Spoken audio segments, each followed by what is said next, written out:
Bonjour à tous. Le Frexit, c'est activer l'article 50 du traité de Lisbonne pour sortir de l'Union européenne.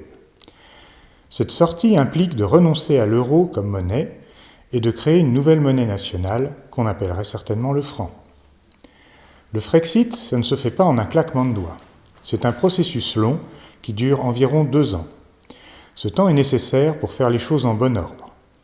Lancer le Frexit est très rapide puisque c'est juste une déclaration d'intention à faire devant l'Union européenne. Ensuite, le vrai travail consiste à négocier les conditions de sortie, ou plutôt les conditions qui définiront les relations futures entre la France et l'Union européenne après la période de transition.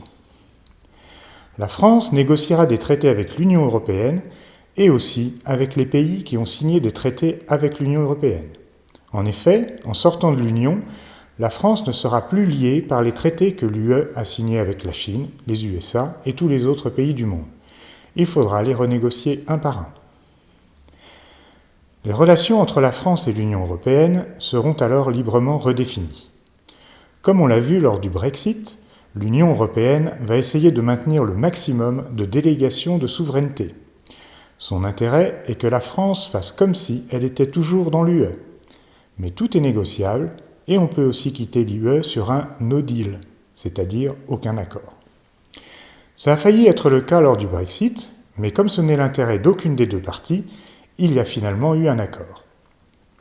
Un accord qui convient très bien aux Britanniques. Ce sera pareil lors du Frexit. C'est évidemment un très gros travail, mais nous avons suffisamment de hauts fonctionnaires compétents pour mener cette tâche à bien.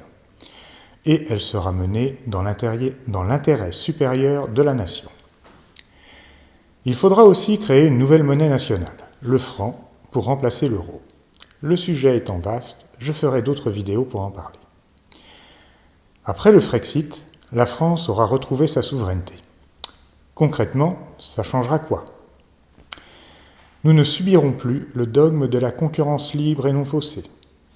EDF pourra redevenir un monopole public et retrouver son efficacité légendaire. Nous aurons de nouveau une énergie abondante et bon marché, indispensable à la prospérité du pays. C'est une condition indispensable pour réindustrialiser la France. L'État pourra privilégier les entreprises françaises pour la commande publique, et nous ne serons plus obligés de démanteler petit à petit notre service public. Nous ne subirons plus le dogme de la libre circulation des personnes, des biens et des capitaux. Nous pourrons choisir qui peut entrer sur le territoire français et sous quelles conditions. Nous pourrons, si nécessaire, bloquer des sorties de capitaux pour éviter des délocalisations abusives. Nous pourrons bloquer l'entrée de marchandises qui ne nous conviennent pas. Il n'est pas question ici de fermer complètement les frontières, seulement de pouvoir décider au cas par cas ce qui est équitable ou non et ce qui est bon pour la nation.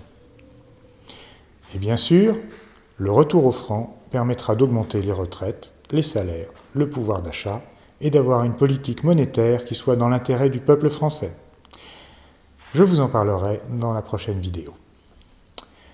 Si ce bref exposé vous a plu, vous pouvez mettre un pouce bleu, partager cette vidéo et vous abonner pour ne pas rater les prochains épisodes.